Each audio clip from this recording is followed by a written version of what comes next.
Hi, Catherine's helping us out today. All right, so Farrell, first thing was I need to get you kind of tied to your arm a little bit more, and so you can kind of start melding the feelings of connection together was our first step here, okay?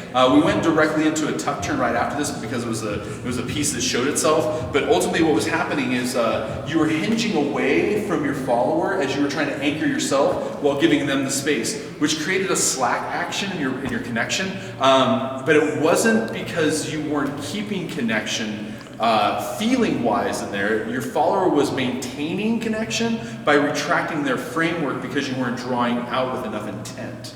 And so I need you to think more to protect or, what's the word I'm looking for?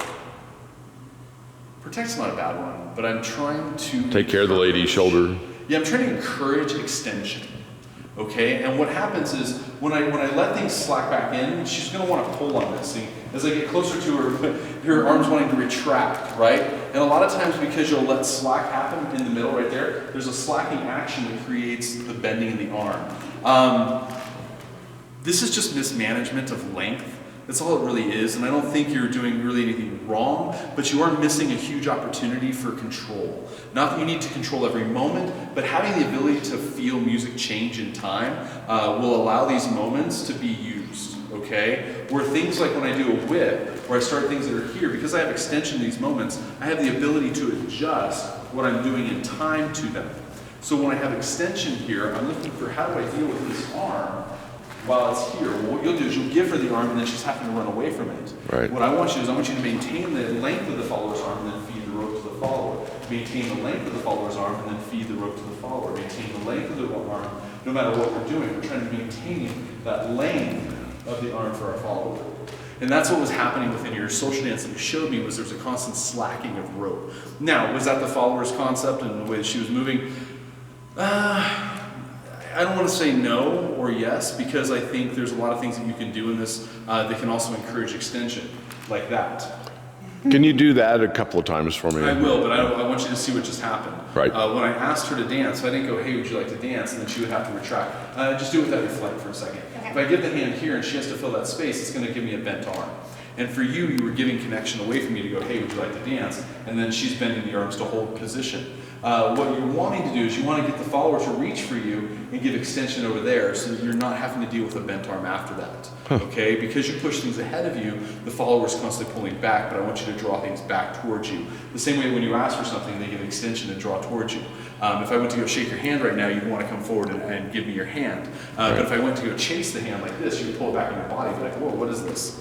So you have to look for that subconscious responsive extension away from you, okay? Now, tuck turning, the way this is going to get fixed, I think, outside of this, is she's going to give you her watch, hover, touch, and lead concept.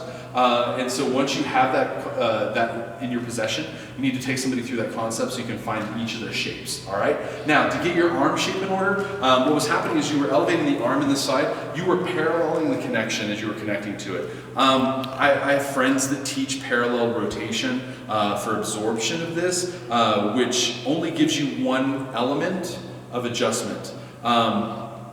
It's very good for beginners. Or closed position too. I find that closed position I can get a parallel action here because I can create the tension needed in tying up the connection to give recoil in it. Right. Where when I find that when I do this in an open position, it feels like an empty action, like it's not here. There's nothing for her to push on until the very end. So what I try and do is I try and elevate my hand away, keep my shoulder tucked in forward, and allow the absorption to happen within my bicep and in the rotation of my wrist. So I'm trying to elevate, and I'm going to just give you this a little bit of a line here. I elevate this up for 1, open up the window for 2, and it's wide at this point. From here, I lead the follower's rotation in. I jump ahead of the rotation to catch that rotation with my wrist and with my bicep or tricep ahead of this. From here, I extend above my follower's head, giving a big off-ramp down and around, no acceleration. Unless I need something to happen faster, I'll then accelerate it, okay? So one more time from this side so you can see my arm on this side. So it's back for the 1,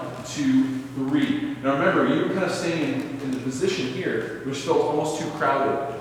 That's totally normal to happen if you haven't laterally offset for the width that you'll need in the connection. Right. So just make sure you make an adjustment relative to what you've produced, okay? So as you get in here, it's like 1, I know I'm gonna need myself over here, so I'll deflect myself over here for 2, so that I can then catch the rotational energy for 3 on the left side of my body without crowding myself up, find that position, open the window, and then find yourself back in front of the partnership again. Yeah? Lead projection, not only with the left and right side of the slot line, whether they're gonna pass you or you're gonna block them, but also with the understanding that you're gonna give height projection in the space as well. You were kind of doing it on turns where you're kind of going 1, 2, and then kind of flipping it over the follower's head last second. And it was a little bit too confusing. Didn't feel bad, so there's nothing wrong with this, other than it's just a surprise to followers, and it kind of creates a real tightness in the framework. So, I mean, it's not -2, 3, 4, you'll feel her kind of push over the head. I'd love to see you elevate the hand, and as it's going away 5 and 6, elevate during the Right 1, there. 2, 3, and 4, and you'll notice the top line completely change on the follower, especially in the tuck turns as well, getting into like open up the follower's framework by projecting the same thing out of yourself. All right. Adding this to the touch hover, watch hover touch, and then lead concept will really help you elevate your positioning and forgiveness in your frame for your follower. Right.